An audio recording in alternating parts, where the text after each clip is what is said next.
Hi, hello everyone. Welcome back to MRANTI Podcast. I'm your host Adzim. Today, another different topic. We're going to talk about AV, autonomous vehicle, and also we're going to talk about EVs.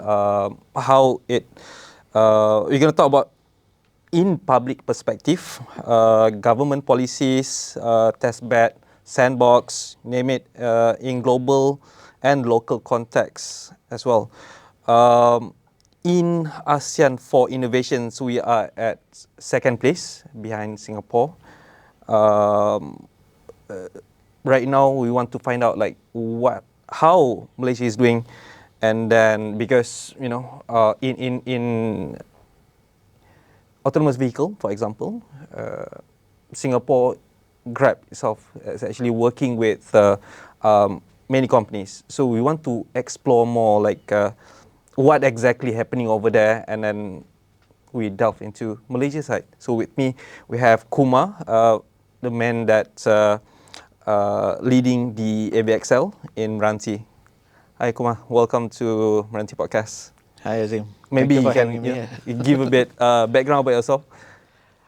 Okay, a little bit of background from myself. Okay, of course, my education-wise, I have a degree in automotive engineering. Mm-hmm. That's how I got into automotive. Of course, the inspiration came from Fast and Furious. I Okay. watched that movie, and then 2 days later, I signed up for automotive degree. Okay. Okay. Then of course, throughout my career, right, automotive has always been a passion, Mm-hmm. and henceforth, when I got the opportunity to be a part of MRANTI's AVXL, Mm-hmm. and at that time, even now, autonomous technologies are the forefront of automotive technology right now. Mm-hmm. So I took the chance, and here I am. I see. And welcome. And I was like, because the questions I have in my mind when first time just now first was talking about Singapore, because they are the innovations leader in ASEAN countries, and then we are second. They are working with, for example, they have Grab. They are working with multiple companies. You can explain about it. I Okay. mean, like, because they have industry, they have regulators, they are all working together. I might not. Okay, well, maybe on paper, on statistics, Singapore is the innovation leader in ASEAN. But how Singapore became that was not through their own efforts. It is very much foreign driven. Okay. While we in Malaysia, Mm-hmm. we are more focused on developing our own talents. For example, for autonomous vehicle, right? Mm. Like how Singapore had a lot of pre 2020, they had a lot of startups looking into autonomous vehicle. We had about the same number of companies looking into it. Mhm. Well, and because sometimes for technology you need to have the right time and place as well. Yeah. Because these companies were too far ahead of their time. Yeah. Startups pivoted, and some did not survive the 2020 COVID. Okay, today they have made a lot of progress in terms of autonomous vehicle, but that is mainly foreign driven from China. They have one from Korea, one from US. Like you mentioned, Grab's partnership. Mm-hmm. And I think all of us know even Grab is from here. Yeah. Apparently they had an office in Segambut. Yeah. Yesterday I attended an event. They mentioned from Segambut to Singapore. Oh, yeah. Okay. So they have their partnerships. Our focus is totally different. I mean, for example, Yeah. like we wanted to have something that homegrown technology, homegrown adoption. Yes. While Singapore probably different partnerships, like global partnerships, for Global example. partnerships, yes. So which one that do you think that's better for local context? For example, is it good for Singapore to have, or is it totally different context from us? Okay. Up until recently, that global partnership model would have benefited not only Singapore, benefited a lot of countries. But today, right, we have the West and the East trying to have this technological hegemony. Yeah. Okay, so in that context, that's how we have the topic of AI sovereignty, data sovereignty, and technological sovereignty as well. Even today, like for example, when you talk about AV, right? AV collects a lot of data. It knows where you are going, where you have been. It also knows you, because inside an AV there will be a camera looking at you, looking at your behavior. Yeah. So it knows everything. So does it store our videos? I mean, like the informations. Like for example, you have a camera that looking at you to actually, it's actually for safety, right? But do they store it? Of course, they must store it. How long? Don't know. Where? Don't know. And what do they use it for? Don't know. Because currently our law is very, I would say, responsive. Only when something happens, you can be charged. Okay, data, anybody can store your data. If only when they misuse, they will be charged in court. A bit reactive. But when they already misuse, the damage is already done. So what's the point of persecuting a company or a person that doesn't protect you? You the damage is already done. So while there are now laws being crafted in a more protective sense, but as of now, we already have a lot of cars on the road with cameras, with all of other sensors. They're already collecting a lot of data. Doesn't know, just that we doesn't know where does it store to. We know it's stored locally, but then you have a capacity storage. But sometimes it's uploaded to the cloud as well, but we don't know. And then of course some companies they say in the effort of data protection and so on, they anonymize. That means the moment they collect, they will blur your face. But there's no audit or governance to confirm that. They claim, and then we sort of have to trust them for now. In Malaysia, for example, around the world as well, EV is synonym with AV. Okay. So whatever that you have EV, whenever you have EV, then you have AV as well. Does the normal car that use petrol can use like AV as well? Can.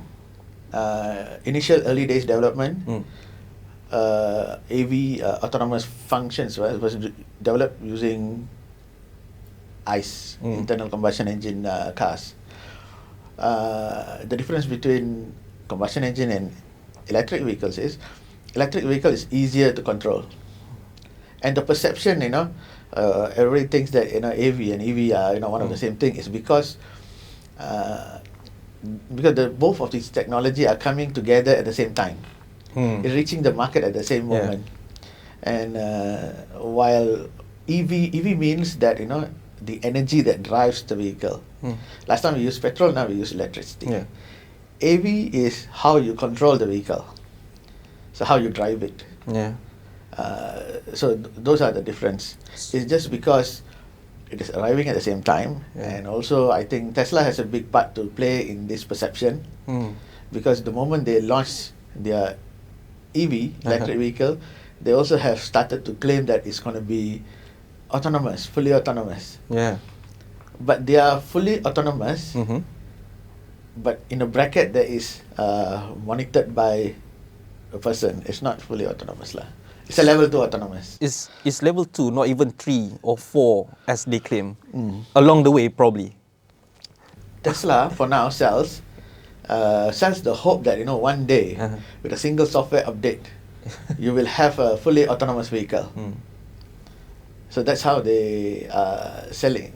Tesla is a innovative company which sells the vision of the future, right? So that's what they are doing with their cars as well. They're selling the vision of a future where you can own an autonomous vehicle with a simple software update, but not yet. You can buy the car first today, the software will come later. As for example, in the US, where Tesla is already I would say, fully regulated, that they can drive on its own, whatever not, but not in Malaysia. So, even with that autonomous city, I mean, like,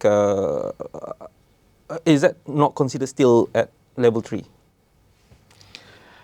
Okay, the definitions of these levels, right, is very clear, and it is made by SAE, Society of Automotive Engineers, Yeah. an international body of automotive engineers who have agreed on the definition of these levels. So level 2 means it is a driver assistance system. The driver still needs to be there to take over in case needed, and the driver must always be there. Yeah. Okay. And level 3 is the driver is not needed. The driver is still there, but not needed to take over control in certain situations. A good example will be on highways. Highways will be the easiest use case, where it's a straight road. All you need to do is like keep within your lane at a certain speed. Yeah. A situation where minimum driver input might be required. So that would be a level 3. Okay. Okay. You were saying about inputs just now that powered this autonomous vehicle, because it uses multiple components. So there's an argument in between. For example, like, you may correct me, because Tesla is focusing on camera, while the Chinese manufacturer focus on LiDAR. Like how far is it, like surroundings.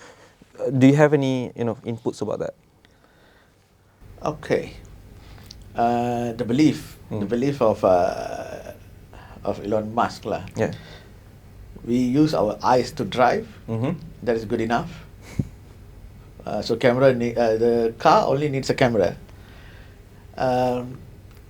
People sort of buy into that idea because he have promised crazy things and achieved it. SpaceX. Yeah. He created electric vehicle for the masses when nobody was doing electric vehicle. This is by Tesla's own word lah kan. They said they are the youngest car manufacturer, but they are the oldest electric vehicle manufacturer. Oh. Which is true lah. This is true. Yeah. So because of that, so when they say camera is enough, people tend to not dismiss it immediately. To a certain extent, I think it is possible. What LiDAR does is, it was able to measure distance using LiDAR. Camera is possible to measure the distance as well. We're using vision only. Yeah. Provided the vision is clear, like us. As long as it's not blurred. Yeah. If we are driving in the dark, in the highway, you no can see. lights, we have difficulty driving as well. True. The only difference is, having a LiDAR would not have that issue lah. Even in the dark, you can see. Which one is better for you, for example? If you've been asked to choose in between Tesla and, for example, like, what do you have right now? Zeekr. Which one would you choose? Because one is using LiDAR, focuses heavily on LiDAR, one focuses heavily on camera.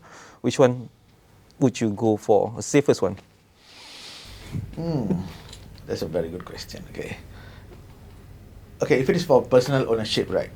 Let's put it that way. For personal ownership, I will still wait until the camera reaches to a level that it is able to Identify correctly? identify correctly. Yeah. Because, like Because- Tesla right now passing through cemetery, then they can detect people while they are not there. Because having LiDAR, the cheapest LiDAR is 15,000 ringgit. It's not the same LiDAR that we're talking about, like when you have a robot vacuum that uses a LiDAR. It's a different kind of LiDAR we're talking about. No, for automotive, the cheapest would be about 15 lah. The robot can, because it just runs in your house. It lower resolution, it's good enough. This one needs a higher resolution and higher sampling rate. The rate that it collects the data has to be fast, because your vehicle is moving very fast. Oh, yeah. Okay. So just imagine one LiDAR is 15,000 Mm. and two is 30,000. Yeah. That's already the entry-level vehicle price in Malaysia. Yeah. So you can't, it doesn't make economical sense Mm. if a widely available vehicle is that expensive. Yeah. Yeah. So I think the camera-only technology will further develop and mature, and it will reach a level that it will be able to drive in all conditions. Mm. Just to pick your brain, Mm. what if there's a redundancy system that built in? Redundant as in like two systems run in a parallel in the same time, camera and LiDAR. Does it work? I mean, like, That's how a lot of non-Tesla models work right now. They Oh, do okay. have they have radar, they have LiDAR, they have cameras, and they also have some even have ultrasound sensors for close proximities. So all of these different sensors, Mhm. the data comes together, Mm. and there's a software that makes sense of this data and paints a virtual world for the AV to navigate. Mm. All right. So that's how a lot of AVs operate today. But the sheer number of sensors Mm. makes a vehicle very expensive. Yeah. Like in MRANTI Park, we have 5 autonomous buggies, and with vehicle-to-vehicle communication and wireless charging. Mhm. And one buggy, it is just a buggy, it's not a car. Yeah. One buggy, simply put, there's almost 100,000 ringgit hardware on it. Worth of hardware Yeah, alone. alone, yes. Because I said, one LiDAR, cheapest one will be 15,000. Yeah. The buggy that we have, it has about 4 LiDARs. So the LiDAR cost itself is already 60,000. Or 6,000. Then you cannot sell the buggy for 6,000, right? So who would buy a buggy for the price of a Tesla? Exactly. Uh, Okay, you mentioned in MRANTI Park itself, since we have the sandbox or a test bed that you can test. If you have a product that you can bring to MRANTI Park that you can test, as long as have agreement with us first. Who are the other companies that working with us? Okay, for now, the one that is most actively testing and developing is it's not one company. It's a group of entities. It's funded by MOSTI. The fund is managed by Nano Malaysia. The one that is developing the vehicle is a group of lecturers and students from UiTM. The one that is plugging in their software is Hello World Robotics. The one that is developing the wireless charging system is from University of Malaya. Oh, okay. So we're talking about the Hello Robotics TARS that. Okay, the TAS was a smaller version, Uh-huh.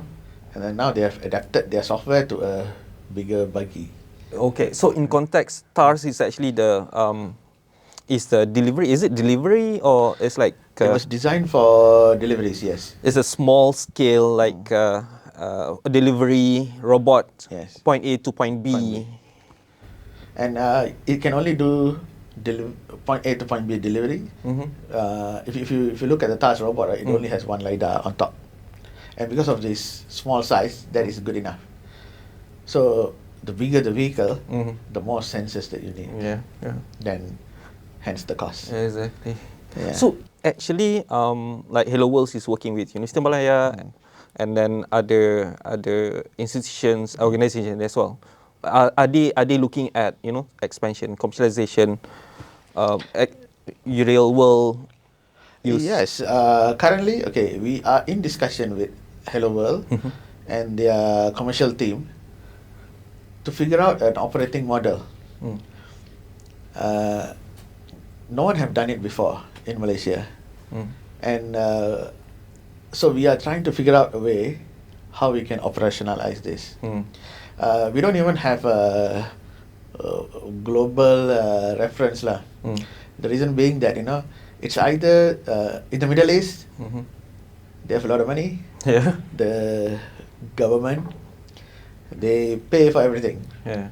And vehicle companies, autonomous vehicle companies, they just need to come and deploy and operate. And in the US, their VC gives millions and millions of fund. So one single company can do everything. We in Malaysia, we cannot afford that. So we need to put up all of these partners, and even when we deploy, we need to find a way that they can start generating revenue. At least if they are not profitable, they need to, maybe in their second year or 6 months after they operate, they need to start to break even. Okay. If not, we will not be able to Succeed. I mean, have this technology operating for long term. another one I think that used to work with us as well is Komu. Okay, Komu. Okay, before I go to Komu, besides Hello World Robotics, we are also in discussion with eMovit and Asia Mobility. We are putting up another group and trying to deploy that, and they are also coming up with a different operating model. Okay. And the recent or latest discussion is there's this local company who formed a joint venture with Baidu from China, trying to bring in their autonomous vehicle as well, and that will be another operating model. So basically, in MRANTI, we are for sure we will have an autonomous vehicle service next year, 2027, and we are sort of experimenting with 3 different operating models. So you have global partnerships, Global, local innovation. local, semua ada. And we also very excited to know which one will work lah. Yeah, true. Wouldn't try, wouldn't know, right? Yeah. So that's why we are de-risking lah. Kita ada 3. So we have 2 right now. Is it 2 companies that are working with us Yang mana? that use our facilities. Yeah, Hello World. The whole Hello World UITM. They are using our facilities. eMovit and Asia Mobility. They will come in once we have figured out this operation model. And same goes to this joint venture with Baidu. Local company joint venture with Baidu. They are a bit further behind because they need to bring in their vehicle, put in some investments, and once all that processes are sorted out, they'll be here as well. Yeah. So for example, like mentioned just now, Komu, like it's a ready-made solutions that you can just plug into your car that have at least what sensor? Okay, Komu is a very unique company that bridges the gap that is existing today. Before we go to a fully autonomous vehicle, like all these companies, right? They have the whole autonomous vehicle ready, but for that means if ever and a certain industry, like say a logistic industry, or these vehicles in ports or airports, right? They want to have autonomous vehicle. They need to change their fleet, and they have a very large fleet. So in order to accommodate that transition, Komu has a plug and play solution where you can bring these autonomous features into an existing vehicle. With just 3,000 or something. 3,000 is for that. I think MyV. For MyV. If you want the older MyVs, the newer MyVs have a level 2 function already. If you want your older MyV to have autonomous level 2 function, that's about 3,000. And depending on the vehicle, the cost. They have a minimum requirement that you need to have at least airbags. They have a system. What do you call it? Like if it is okay, for example, for the steering and braking, if it is an electrically assisted system, that will be much easier. If it is a mechanical, a purely mechanical system, then it needs more work to retrofit. I see. Where do you foresee, like in Malaysia itself? Okay, because we're talking about EVs. EVs in Malaysia, we only have like 1 to 2% of EVs. While you have 70% for internal combustion, like using petrol and diesel, hybrid, and so on. It's like on few percents. How do you foresee, like, because the government keep giving incentive, like, for public, but it ends until end of the year. So how do you foresee, like, when we cut this down for a public user, and then All that said, right?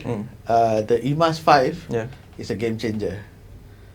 It comes in at an affordable price, and of course, end of the day, we are consumers. yeah, Whether it's electric or petrol, we need it to be affordable, and a car have to look nice. so which means there is a two model right now. One is with Proton and Geely, and then while another one is at Produa that do their own. Hopefully they do their own. Yeah, that's what they claim. That's what they claim. They say no, it's not from Daihatsu. Yeah. It's their own development.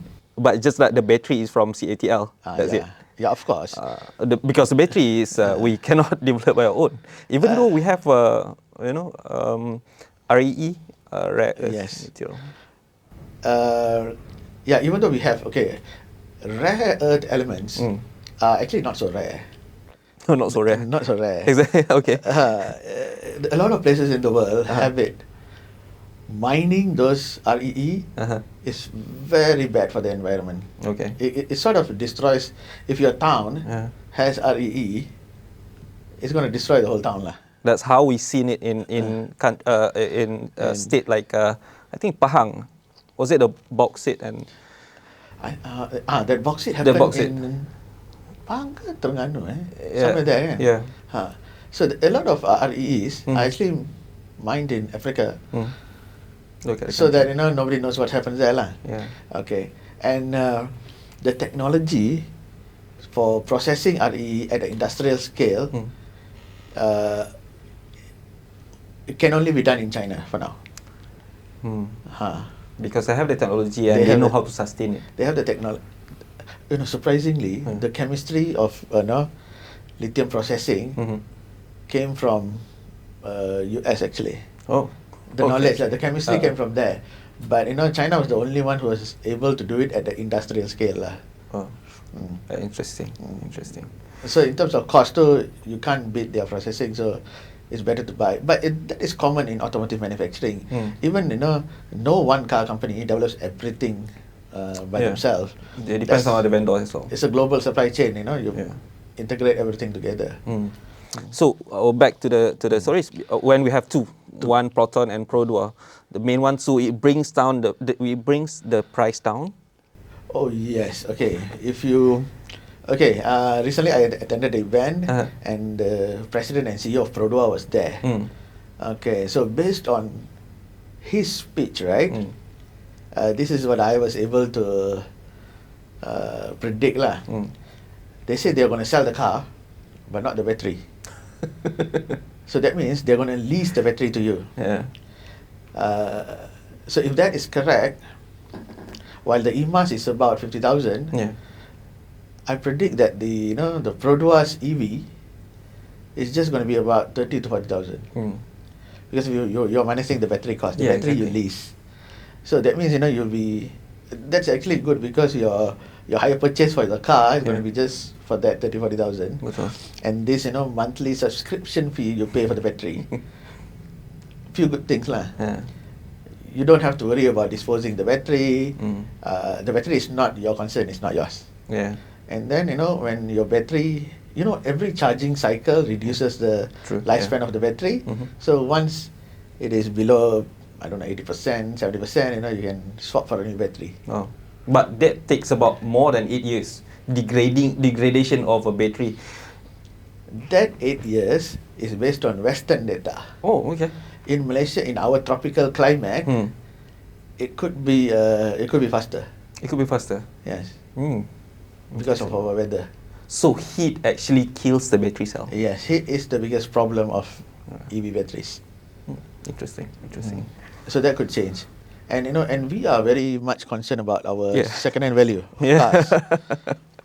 So and Produa, interesting enough, if you realize they have launched their own smartwatch. Yeah, that can integrate with the car. In the car, and then they also have their software kind of thing. They have even wall charger on their own with the touch screen and all. So they are not selling just the car; they are selling more of this, Produa lifestyle ecosystem, And what I heard is like, when you charge what do you do in a car, or you can watch. There's a feature P movie, Produa movie. They want to make movies after this. That's how people do it, like in Tesla first, like adoption to others. So they want to create this whole ecosystem of Produa lifestyle, and I don't know what else is coming. But I would really kudos to Produa for making this bold step lah. We are very much known as followers, right? I think for the first time ever, maybe. Produa is doing something out of the ordinary. True. And I am really looking forward to see because how they that build works. their own platforms and all. They don't. They don't use the electric vehicle platforms. They build on their own. On their own platforms. Yeah, own platform. So, and having their own platform will give them the independence to develop further other vehicles. The one that we see now, the silhouette of the vehicle looks like somewhere between Tiwa maybe. Yeah, somewhere. Tiwa a bit, right? Yeah. And once you own the platform, you can actually use the platform to develop other models. Without using any other cost. Because we already have established one. Established one, yes. I think we're gonna close up the sessions. Kumar, I think thank you so much. But we want to make sure people can reach out to you. For example, if they have any partnership, if you have any inquiries about AVSL, about our sandbox, about our building areas to test their if they have development in AV. Who should they call? Email, whatever not. They can share. Of course. You can email me. I'm going to put the email. Bawah sini ada. Your email is? My email is kumaresan, KUMARESAN @MRANTI.my. You can search for my name also in my LinkedIn. A lot of people have reached out from in LinkedIn. And how else? I think I think that is good enough lah. Then after that, we can exchange phone numbers and we can do it on WhatsApp. Exactly. No problem. Okay, I think with that, thank you so much for watching, and do like and subscribe if you feels that this benefits you or your community or your friends, perhaps share it. And with that, thank you so much.